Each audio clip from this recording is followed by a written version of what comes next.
From WRAL News and the Capital Broadcasting Podcast Network, this is your coronavirus news brief for Wednesday, April 14th.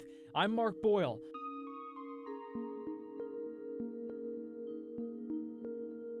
North Carolina health officials will not use another Johnson & Johnson vaccine until they get answers about rare blood clots being linked to its use.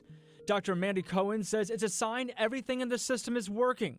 She says this pause enables doctors to be aware of these clots, look out for them, and know how to treat them. She says if you got the J&J vaccine recently and you're feeling fine, you do not need to do anything.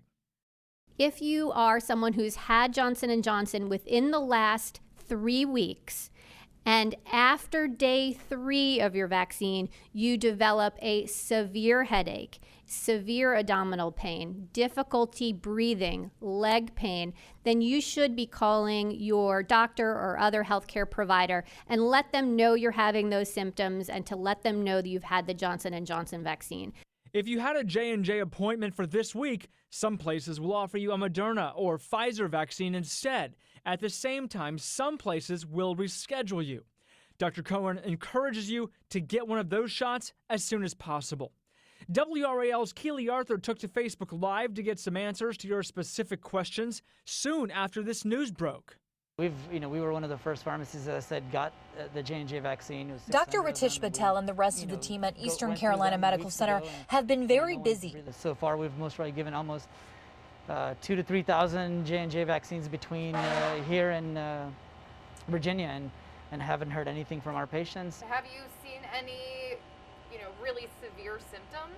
None whatsoever. Still, though, many of the millions of people who had the J&J vaccine have concerns and questions after 6 instances of women getting severe blood clots, one fatal after the shot. Hi, everybody. WRAL News went on Facebook to get your questions. We then took the most frequently asked ones to Dr. Patel. Blake Morgan asked, what signs should we be on the lookout for?